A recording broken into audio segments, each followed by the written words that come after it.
There he is. Fish on. What is that? Oh man! We found a gator trout to eat the spinnerbait. Oh no, no, get in the net. Get in the net. Yeah! Woohoo! That's a gator. This fish was sitting right under all the bait that I'm seeing here. And the spinnerbait just popped out too and went through the net. Look at that thick trout.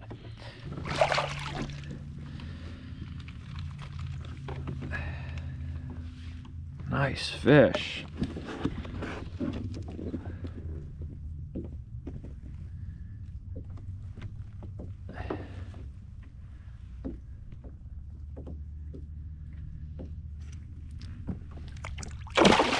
Whew.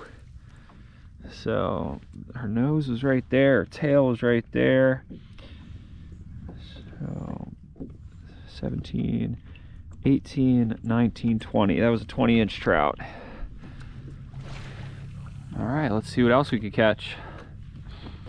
Sadly, I'm not seeing any signs of tarpon, but there still could be a couple here. Ooh, right over there, something nice busted on the surface. Probably another nice trout. Oh, I'm right in it, right in the zone. Can we get a bite? It's cool that I got a trout like right off this point. The one trout that I got kind of in this area the last time was out there in much deeper water where I was trying to catch a grouper. And you know, eventually after like 2 hours of drifting the same rocks, I eventually got one grouper.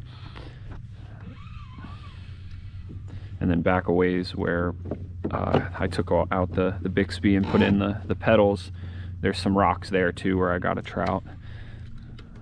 But I didn't get on a hot trout bite the last time I was here. But every trout we did catch was probably from like 17 to like 18, 19 inches. So it seems like there's more quality trout here, which is good. Instead, you know, so we're not weeding through a bunch of dinky trout to find one nice one.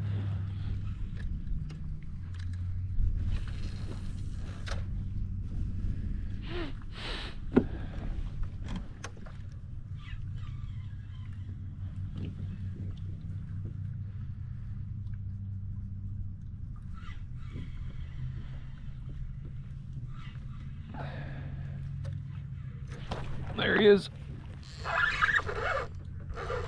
Whoa, what do I have here? Shoot. I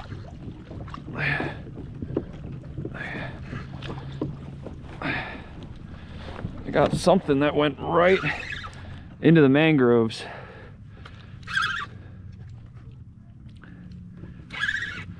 Oh, no way. No way. Look at that, guys. What? A decent gag grouper on the spinnerbait and Slam Shady. What?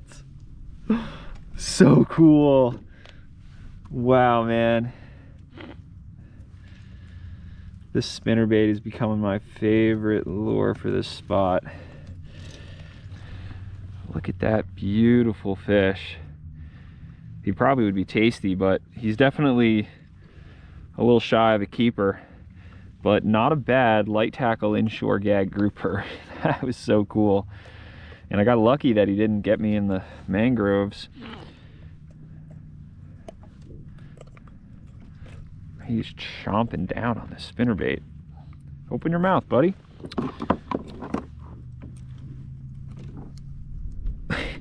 He's got lockjaw.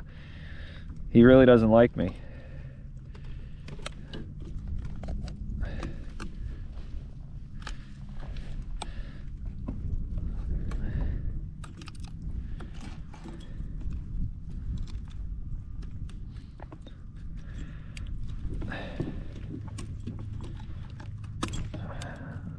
There we go.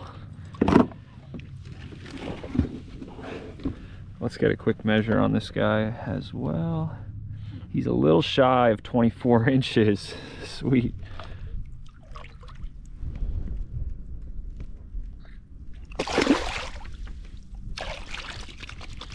Well, so far today has been pretty awesome. Heck yeah. Make sure you guys check the links in the description for all the tackle and equipment that I'm using for this video, in case you want to come down here to the Everglades and fish with the same stuff, or at least have this as an option to fish with in case you come down here and you're, you know, throwing a bunch of stuff you think would work and you're not getting bit. You know, sometimes it's good to go outside of your comfort zone.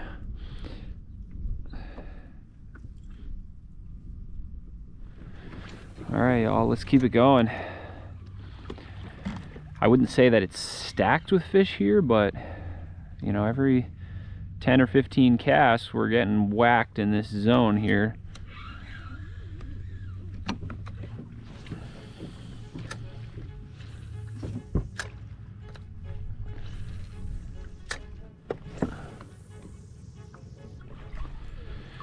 All right, y'all, we took like 2 dozen more casts with the spinnerbait and no other bites, so let's put it down for a minute or two.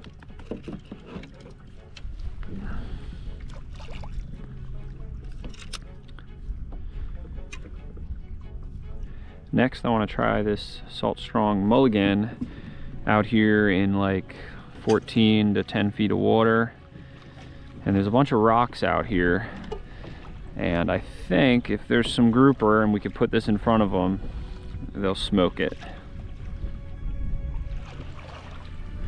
Ooh, that's a grouper right there that we just went over. That's, you know, 1000% a grouper.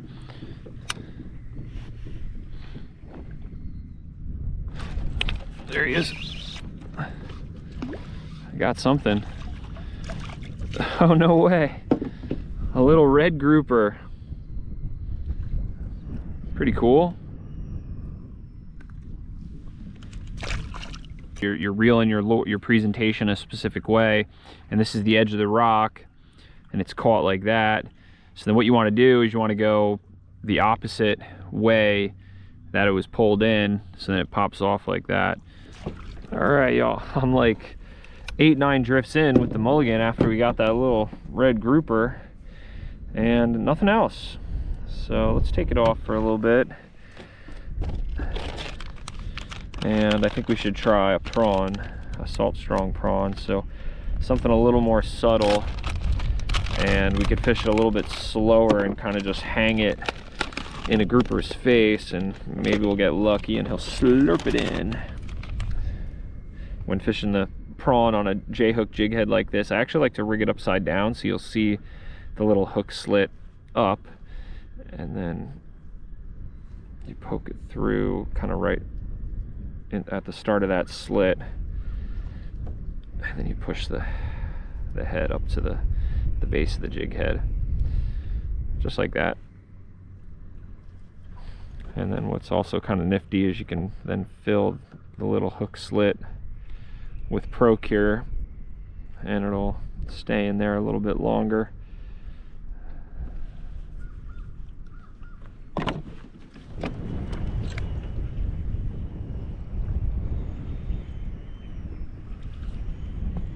Oh, there was a bite on the shrimp. Probably another mini grouper. But first drift, so that's a good sign.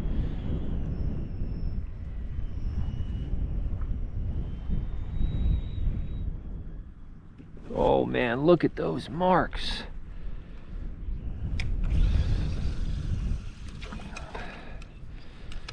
Those have to be grouper right under the kayak. Or they could be tarpon. They're sizable marks though. It's gonna be tarpon or grouper.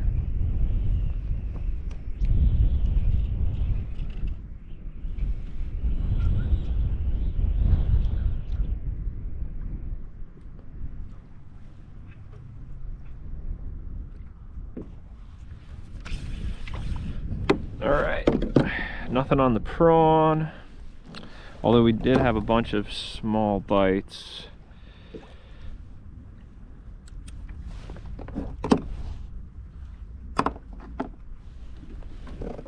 I'm gonna try this little swim bait.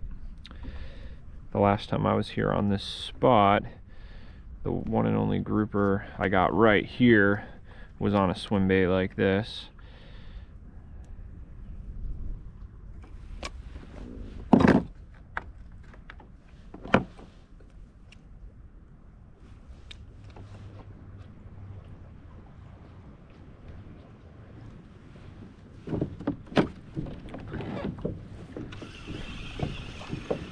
Geez, drifting is just not producing anything.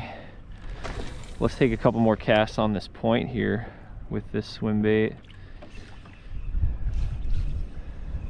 There might be a couple more grouper that moved in there to feed below the bait that's there.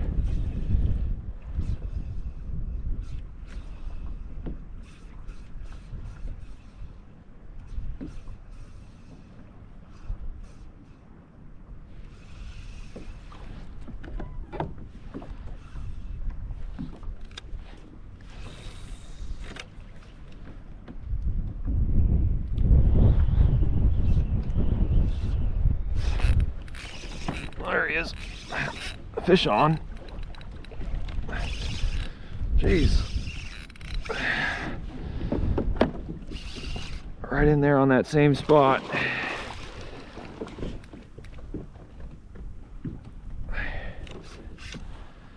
There we go. A nice spunky little Goliath. This is what I was expecting earlier. Got this guy to eat the 3-inch little Z-Man.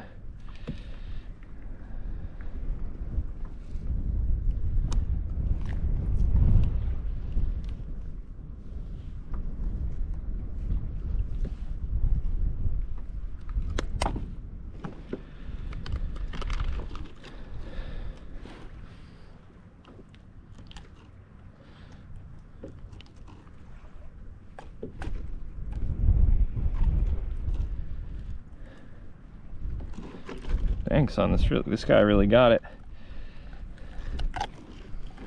There we go. Pretty little grouper. Oh, see it. Whoa, look at those marks right there. What is that? Something decent, suspended, just swimming right underneath the kayak. Maybe trout. Oh, just got hit. They're there.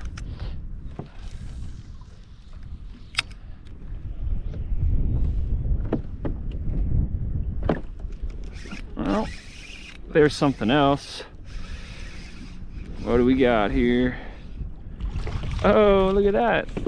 Another red grouper. Look at how cute and fat this little guy is.